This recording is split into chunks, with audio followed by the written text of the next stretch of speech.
안녕하세요. 실거주 하려고 전세 퇴거 자금 대출 알아봤는데 종전 계약 전인데도 1억이라고 해서 환장하고 있습니다. 네, 맞습니다. 그러니까 지금 이게 뭐 어떤 문제가 있냐면 부동산 특히 이제 대출 규제는요. 기본적으로 이 국가 그러니까 정부에서 은행들한테 자율적으로 규제를 하라고 얘기를 막 해요. 근데 우리나라 어떤 스타일상 자율적으로 하라는 걸 여러분들은 어떻게 이해가 됩니까? 대부분 야, 너 알아서 잘 해라 라고 하면은 내 마음 잘 알지? 그러니까 내가 굳이 얘기는 하지 않겠지만 너가 내 마음을 잘 알아먹고 내가 원하는 수준으로 좀 잘 해라 라고 해석을 하잖아요. 보통 우리나라 한국 사람들 약간 그렇거든. 형님이 저한테 맡겨주시는 거야? 그럼 제가 그냥 제 마음대로 할게요 라고 해석하는 집단이 별로 없습니다. 그래서 은행도 보면은 이제 과거부터 알아서 잘하세요 라고 해버리잖아요. 그럼 어떻게 하냐? 최대한 은행은 원래부터 보수적인 집단이기 때문에 알아서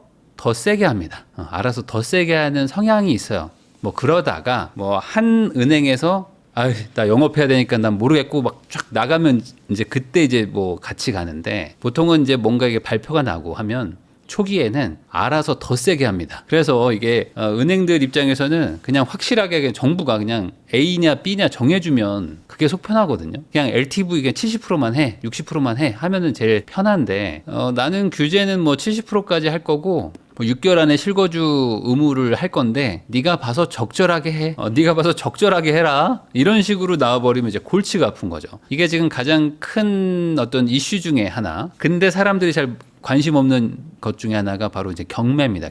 경매도 지금 대출을 받으면은 실거주를 6개월 안에 하라고 돼 있습니다. 이게 지금 정부 규정은 경매든 뭐든 대출을 받았어? 그러면은 실거주해 6개월 안에. 라는 거예요. 근데 경매라는 건 기본적으로 세입자가 뭐 아니면 뭐 그 이제 거주자가 돈을 날리는 경우가 많습니다. 그냥 돈 날리는 사람 보고 빨리 나가주세요. 나 실거주해야 되니까. 라고 얘기하면 여러분들 그걸가 이게 협상이 되나요? 협상이 안 되잖아요. 근데 이거 명도나 이런 경매를 해보신 분들은 아실 텐데 뭐 빨리 되면 2-3달 정도고요.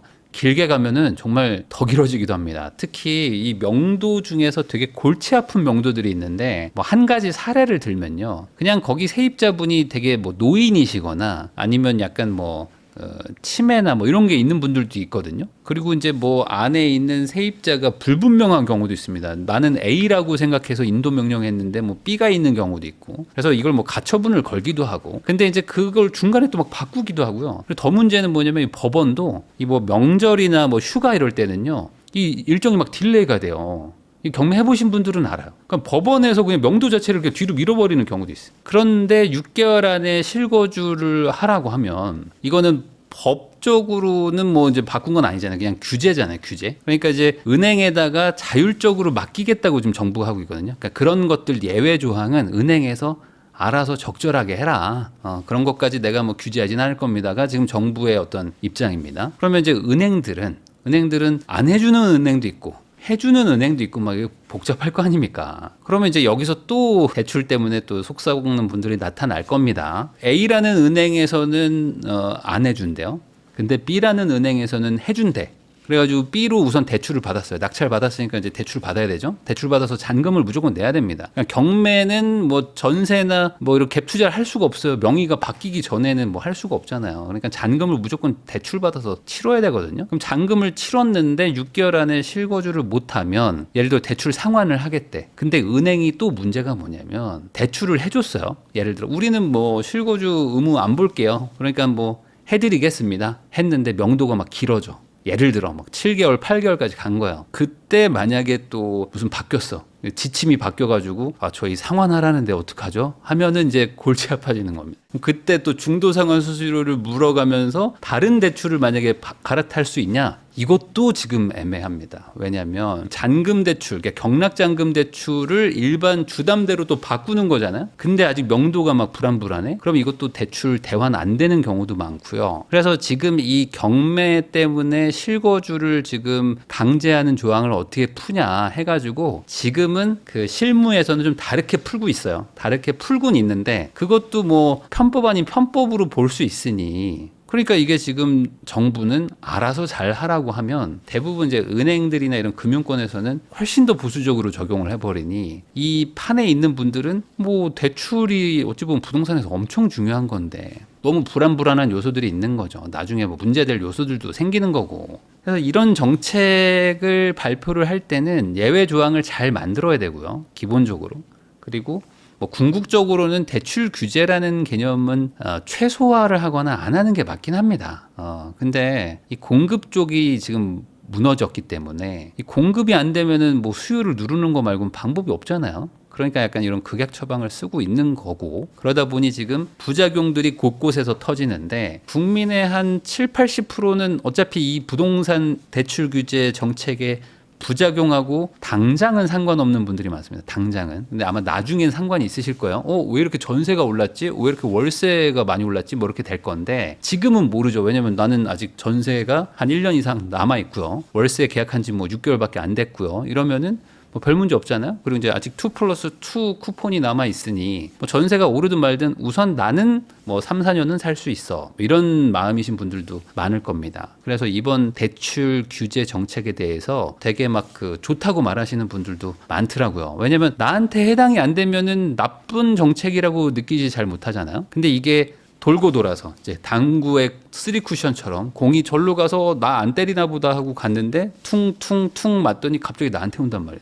내 뒤로 와서 날 때립니다. 이런 정책이 과거에도 많았고요. 그리고 그런 정책이 정말 수십 번 나왔었고요. 그리고 나서 전세도 오르고 뭐 집값도 오르고 했었는데 이번에 또 이제 이런 극약 처방, 어찌 보면 이제 단기 부작용을 감수한 정책이 나온 거죠. 자, 그러면 이번에 대책이 요거 가지고는 안 될 거 아니에요? 결국에 이제 공급 대책이 나와줘야 되는데 이번에 국토부 장관도 이제 인선이 됐기 때문에 아마 뭐 대부분 다 지금 청문회를 통과하고 있는 분위기죠. 그러면 아마 되실 것 같고, 그러면 이분이 이제 앞으로 어떻게 하느냐. 물론 이제 앞으로 이제 대통령실과 이제 같이 협업을 하겠지만 이제 공급 대책에서 유의미한 게 나와줘야 될 타이밍이다. 근데 이 타이밍이 만약에 삐끗하면은 또다시 이제 수요 억제 정책으로 갈 수밖에 없고, 그러면 이제 수요 억제 정책 중에서 아직까지 지금까지 그 최근 한 10에서 15년 사이에 쓰지 않았던 신개념 그 수요 억제책 중에 하나가 바로 이제 전세 쪽을 규제하는 겁니다. 전세 규제. 근데 이 전세 규제에 대해서 현 정부가 지난 정부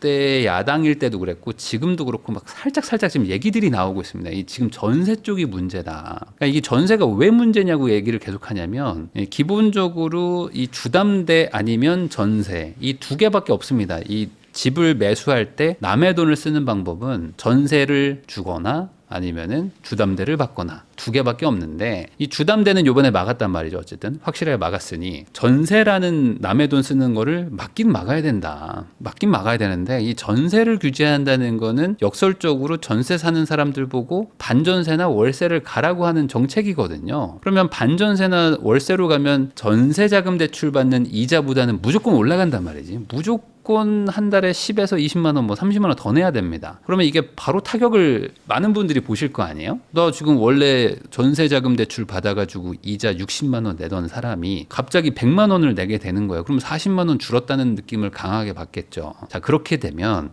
국민적 불만이 이게 커질 수밖에 없는 정책인데 와, 이거를 한다고? 여기서 지금 꽤 많은 분들이 지금 반신반의하고 있는 거예요. 이걸 진짜 할 수 있나? 근데 이거를 하는 게 그러면 국가적으로 도움이 되냐? 도움이 되는 부분도 분명히 있습니다. 왜냐하면 이 전세 자금 대출 그리고 이제 이 전세 제도가 대단히 많은 부작용들을 주고 있는 것도 사실이거든요. 특히 월세 대비 너무 싼 이자를 주다 보니 어떤 일이 일어나죠? 이 신혼부부나 아니면 이제 젊은 부부들이 과거에는 그래도 좀 낡은 집에서 시작하고 하던 분위기가 있었습니다. 왜냐면 저도 이제 결혼한 지가 10년이 넘었는데 10년 전만 해도 조금 낡은 집에서 스타트하는 그 분위기가 있었어요. 여러분들도 기억하시죠? 지금 한 40대 넘은 분들은 공감할 겁니다. 물론 그때도 신축 아파트에서 살고 싶어요 이런 얘기들이 많긴 했지만 그래도 그때쯤에는 막 빌라에서 시작하는 친구들도 있었고 정말 무슨 막 주공 아파트 정말 조그만 데서 시작하는 신혼부부들도 좀 있었고요. 그리고 지금은 잘 상상이 안 되시겠지만 10년 전만 해도 설문조사를 해보시면은 남자들이 맞벌이를 그렇게 선호하지 않았어요. 그때는 뭐 외벌이도 괜찮다 뭐 이런 분위기도 많았었고 그러니까 외벌이 하고 뭐 이제 남편은 열심히 일하고 아내는 뭐 아이 낳고 그리고 이제 우리가 막 차곡차곡 모아가지고 뭐 청약도 넣고 뭐 집도 뭐 옮겨가요 막 이런 분위기가 있었단 말이에요. 그때는 그냥 월세로 시작하면 약간 돈 없지만 뭐 좀 고생스럽지만 시작하는 느낌. 그리고 이제 전세로 시작하면 그래도 부모님이 좀 도와줬나 보다 뭐 이런 느낌으로 시작을 했었는데 이게 지금 전세자금 대출이라는 게 막 5억씩 해주죠. 그리고 뭐 소득도 안 보죠. 그리고 같은 이자와 월세면 전세자금 대출을 얻으면 훨씬 좋은 집에서 살아버릴 수 있으니까 어느 순간 이게 전세자금 대출이 사회 분위기를 바꾼 것 중에 하나가 이제는 신축 전세는 아니더라도 준구축 좋은 아파트에서 시작해야지만 결혼하는 문화로도 이게 많이 갔어요. 저는 이게 되게 큰 요인 중에 하나라고 보거든요. 이 전세가 월세보다 상대적으로 많이 싸진 거. 그러니까 이게 어떻게 됩니까? 이 전세 선호 현상을 약간 좀 끊어줘야 될 필요도 있거든요. 이 끊어줘야 될 필요도 분명히 있습니다. 근데 이게 워낙 이제 민감해가지고 아니 우리 윗세대는 다 해주고 왜 나부터 끊어? 이러면 이제 불만이 엄청나게 생기는 거고 거기다가 내가 지난달까지 작년까지는 전세 대출로 잘 살았는데 갑자기 나보고 반전세 월세로 가라고 하면은 이거를 또 감수하겠다라고 말할 사람이 많진 않을 것 같아요. 근데 지금 전세자금 대출이 전체 가계대출의 10%가 넘습니다. 그러니까 가계대출 많다 얘기하시는 분들 많잖아요. 그러면 그중에서 전세자금 대출이 한 10%가 돼요. 200조 넘거든요. 10% 좀 더 될 수도 있습니다. 그러면 이 전세자금 대출도 줄여야 되는 거는 맞겠죠. 가계대출을 줄이려면은 전세자금 대출도 줄이고 뭐 주담대도 줄이고 뭐 정책자금 대출도 줄이고 뭐 다 줄여야 돼. 안 그러면 안 돼요. 근데 정책자금 대출은 줄였다고 하니까 막 사람들이 막 뭐라고 해. 고가주택의 대출을 줄이니까 잘했대. 맞죠? 근데 내가 받아야 되는 이제 전세자금 대출이 남았단 말이에요. 이 전세자금 대출을 줄이면 어떻게 될 것이냐. 야, 이거는 이제 정치적인 리스크가 이제 클 것이다. 근데 뭐 예를 들어 가계부채를 줄여야 하는 게 뭐 국가적인 어떤 아젠다라면 전세대출을 안 줄일 이유는 없겠죠. 왜냐면 여기도 문제가 크거든요. 지금 전세대출 때문에 여러분들도 잘 아시는 뭐 허그에서 뭐 보증보험 막 지금 사고 터져가지고 4조씩 깨먹고 뭐 지금 여러 가지 문제들이 일어나고 있죠. 그리고 전세자금 대출을 너무 많이 받다 보니까 이게 일종의 좀 약간 그 도덕적 해이 현상도 일어나고 있습니다. 뭐 소득을 무관하게 그냥 막 대출이 나가니까 나는 잘 모르겠고 무조건 전세 얻을 거야. 해버리는 것도 많단 말이죠. 그다음에 이제 뭐 저소득층이나 아니면은 뭐 청년 세대는 이자를 막 엄청 싸게 해줘요. 막 1, 2%대로 뭐 빌려준단 말이에요. 그러면은 그 이자의 차액도 당연히 뭐 국가가 부담하는 거고 여러 가지 그 혜택 아닌 혜택들이 지금 전세 자금 대출이라는 이름으로 많이 나갔는데 이거를 줄이려고 할 것 같아요. 자, 그러면 정부가 그걸 하는 거는 국가적으로는 저는 맞는 방향으로 보이긴 합니다. 맞는 방향으로 보이긴 하는데 워낙 민감해가지고 할 수 있어? 라고 다들 반신반의했죠. 그러니까 고양이 목에 방울을 달 수 있어? 근데 한다? 그러면 이걸 어떻게 받아들여야 되지? 이거는 대단한 거다. 저는 뭐 대단하다라고 평가를 하고 싶습니다. 이걸 정말 하면 이거는 왜냐면은 분명히 본인들한테는 이제 부담인데도 불구하고 그걸 극복하고 뭐 가계대출 좀 감소를 위한 거국적 결단 뭐 이런 개념이겠죠. 근데 그거를 그 분노가 분명히 어딘가로 향할 텐데 이게 어디로 갈지는 이제 거꾸로 좀 봐야 될 것 같고요. 어쨌든 지금 가계대출 감소를 위해서 정확하게는 가계대출 감소라고 하기는 좀 그렇고 가계대출이 지금 훨씬 더 많이 늘어날 거를 막기 위해서 미리 좀 줄여놓는 거죠. 줄여야지 다시 늘어나니까 그런 개념으로 지금 접근하고 있는 것 같고 여기도 저기도 다 줄이려고 한다. 지금 정책자금 대출도 막 다 줄이잖아요. 지금 신생아 대출도 막 줄이고 지금 뭐 버팀목 대출도 줄이잖아요. 그러니까 버팀목 대출이라는 거는 전세 대출입니다. 전세 대출. 그러니까 전세를 얻는 그 정책자금 대출도 사실상 이제 수천만 원 깎아버렸어요. 한도를. 그러면 전세를 얻으려고 했던 분들 입장에서는 갑자기 전세금이 모자라게 되는 거죠. 그러니까 반전세로 가든지 더 싼 전세를 갈 수밖에 없잖아요. 그러면 아니 나는 서민이고 나는 뭐 내가 뭐 투기를 하려고 하는 것도 아니고 그냥 전세 살려고 하는 건데 왜 나한테 규제를 해? 하면서 불만 있는 분들 많단 말이에요. 근데 이것도 이제 기금이 좀 부족한 부분도 분명히 있고 전체적으로 전세자금 대출 파트를 좀 줄이려는 목적도 있고 겸사겸사 하는 거로 좀 보이거든요. 그러니까 이게 기조가 된 것 같기도 하고 그러면 앞으로 좀 더 할 것 같아요. 그러니까 전세도 좀 줄이고 주담대도 줄이고 뭐 신용대출도 줄이고 뭐 이런 식으로 하는 거죠.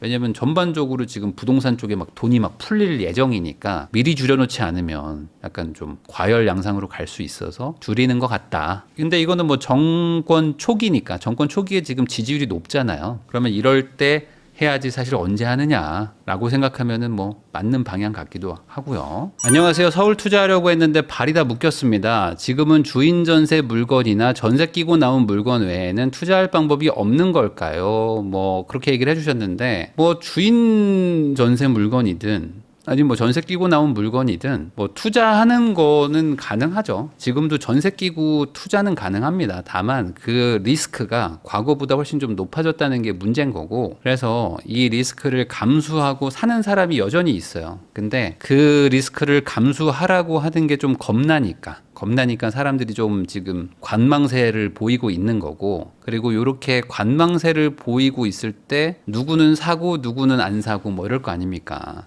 그러니까 뭐 선택의 영역이겠죠. 근데 지금은 예를 들어 뭐 한 달 전에는 약간 뭐 어떤 심리적으로 이거를 극복하고 사냐 안 사냐라면은 지금은 이거를 좀 잘 따져보고 사야 됩니다. 그러니까 이제는 확실히 규제가 들어왔기 때문에 이 규제를 그냥 무시하고 사라는 얘기가 아니에요. 무시하고 그냥 사라는 얘기는 절대 아니고, 규제를 내가 컨트롤할 수 있는 정도의 내가 좀 어떤 상황이냐 이런 것들을 보고 살 수 있는 분들은 사도 되는데, 대다수의 분들은 어떻게 하냐면 뭐 규제가 나오잖아요. 그러면은 그냥 난 잘 모르겠으니까, 너무 어려우니까 우선 사지 말라니까 안 사야겠다 이렇게 하거든요. 근데 한 10명 중에 한 2-3명 정도는 지금 상황에서도 살 수 있는데, 본인이 살 수도 있는 어떤 그런 자금력과 뭐 그런 뭐 구조인데 그냥 지레 겁먹고 안 사는 경우들도 있을 거라고 저는 추정합니다. 물론 반대로 6-7명은 안 사야 되겠죠. 정확하게는 못 사는 거고, 돈이 부족하니까. 그래서 지금은 과거보다는 확실히 좀 투자 난이도가 어려워진 거는 맞습니다.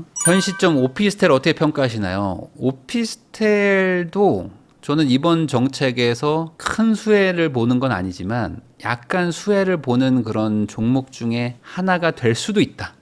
물론 그 단지가 정말 협소합니다. 그러니까 제가 말하는 건 오피스텔은 무슨 원룸형 오피스텔 뭐 이런 거 아니고요. 뭐 100세대짜리 뭐 이런 거 말고 소위 말하는 좋은 동네에 있는 약간 아파텔급의 오피스텔들이 있습니다. 그런 곳들은 저는 이번 대출 규제에 약간 일부 약간 수혜주다 라고 보기도 하거든요. 아직까지는 그 정도는 아닌데 한 뭐 조금 시간이 지나면은 잠깐만 여기는 내가 살 수 있네 하면서 갈 수도 있다.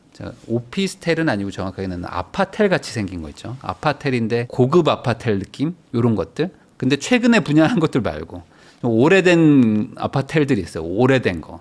약간 전통의 그 강자같이 생긴 오피스텔들이 있습니다.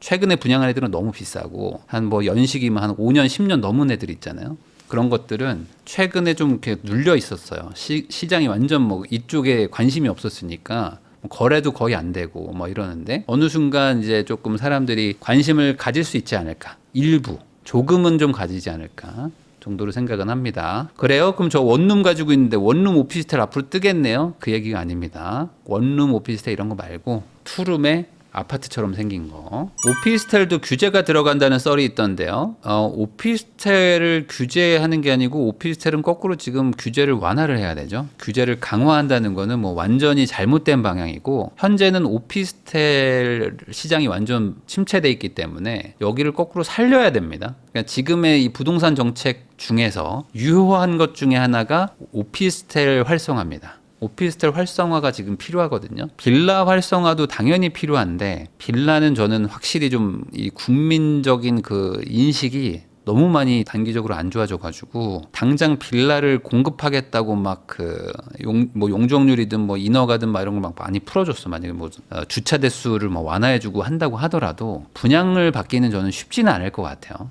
근데 오피스텔은 사실 법적으로는 주택은 아니거든요. 뭐 준주택 뭐 이렇게 부르기 때문에 주택은 아니에요. 그러니까 오피스텔은 한결 편하거든요. 오피스텔은 주택이 원래 아니기 때문에 지금 주택 취급을 막 하고 있어서 문제인 거지. 이거 주택 취급을 안 하겠다라고 해버리면 오피스텔은 바로 그 좀 확 살아날 확률이 높습니다. 특히 오피스텔은 신혼부부들한테 신축으로 뭔가 그 전월세를 산다고 할 때 선호도가 좀 있거든요. 그래도 주차도 좀 되고, 그리고 뭐 밑에 뭐 편의점도 있고 막 커피숍도 넣고 막 그러잖아요. 오피스텔들은 보통. 그러니까 그래, 신혼부부들 입장에서는 오피스텔이 공급된다 그러면 이 정도면 갈 수 있지 하는 마음이 든단 말이죠. 근데 이제 빌라는 좀 그렇죠. 이제 4층짜리 필로티 이중 주차되는 그 빌라가 공급된다고 해가지고 요즘에 그 젊은 사람들이 그 빌라 가서 산다고 생각하기가 쉽진 않거든요.